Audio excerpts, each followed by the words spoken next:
क्या आप जानते हैं सुल्ताना डाकू की असली कहानी? सुल्ताना महज 17 साल की उम्र में अंग्रेज अफसरों के अत्याचार से डाकू बना। 40 साल की उम्र तक सक्रिय रहा। इस दौरान उसने तराई के लंबे भूभाग से लेकर पंजाब तक के इलाकों तक डकैतियां और लूटपाट की और कानून व्यवस्था को गंभीर रूप से चुनौती दी। उस मामूली नाक नक्श वाले छोटे से कद के इस आदमी की अनूठी संगठन क्षमता थी और डाकू जीवन अपनाने के एक साल के भीतर ही उसने 100 लोगों को संगठित करके गिरोह बना लिया था, जो उस जमाने में बंदूकों और हथियारों से लैस था। जब एक बंदूक देखने के लिए भीड़ उमड़ती थी, सुल्ताना डाकू के दुर्दांत कारनामे और सरकारी खजाने की लूटपाट से अंग्रेजी सरकार बेहद परेशान थी। उस समय नैनीताल राजनिवास तथा देहरादून के लिए अकेला सुगम रास्ता नजीबाबाद से होकर गुजरता था। यही इलाका सुल्ताना की सक्रियता का केंद्र था। सुल्ताना की गतिविधियों से परेशान हो रही सरकार और उसके खिलाफ ऑपरेशन की कमान खुद नैनीताल राजभवन को थामनी पड़ी। दिलचस्प बात तो ये है कि तब संयुक्त प्रांत में हजारों गांव और अंग्रेज जिस सुल्ताना डाकू के नाम से थर्राते थे, उसी सुल्ताना की गिरफ्तारी और फांसी देने की घटना के बाद भी लोगों को लंबे समय तक इस बात का यकीन नहीं हुआ कि सुल्ताना अब नहीं है और उसकी कोई तस्वीर भी सार्वजनिक नहीं हुई थी। कुमाऊं के कमिश्नर तथा टिहरी रियासत के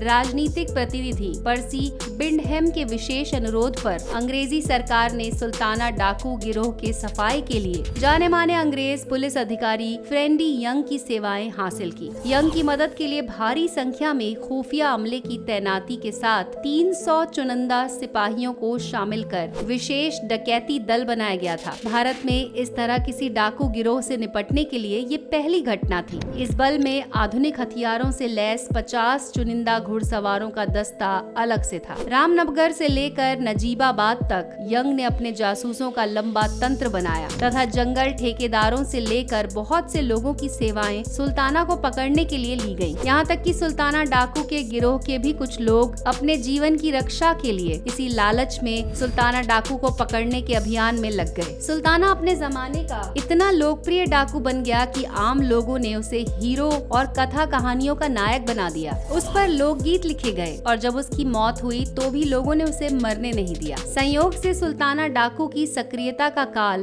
भारत में आजादी के आंदोलन की अंगड़ाई का काल था और भारी उथल पुथल हो रही थी। अंग्रेजों को वास्तव में सुल्ताना की शातिर गतिविधियों से भी ज्यादा दिक्कत उसकी बेशुमार लोकप्रियता से हो रही थी। जिम कॉर्बेट ने खुद उसकी दिल खोल कर तारीफ की और उसे भारत का रॉबिन हुड घोषित कर दिया। जिम कॉर्बेट ने सुल्ताना की फांसी के बाद उसकी गरीबों को मदद पहुंचाने की प्रवृत्ति की जमकर तारीफ की। अंग्रेजी सरकार ने बहुत ठोस और संगठित अभियान चलाकर सुल्ताना डाकू के गिरोह पर काबू पाया। डाकू समस्या को दबाने के लिए बहुत से लोगों को लोमहर्षक सजाएं दी गयी और सुल्ताना डाकू को मदद पहुंचाने के आरोपी 40 परिवारों को उस दौर के काला पानी यानी कि अंडमान की सजा दी गई। ये सजा उस दौरान पहली बार किसी डाकू गिरोह से जुड़े व्यक्ति को मिली थी। तो ये तो थी कहानी सुल्ताना डाकू की। ये आपको कैसी लगी हमारे वीडियो के कमेंट सेक्शन में लिखकर आप हमें बता सकते हैं। तो दोस्तों, ये था आज का हमारा ये वीडियो। आपको हमारा ये वीडियो कैसा लगा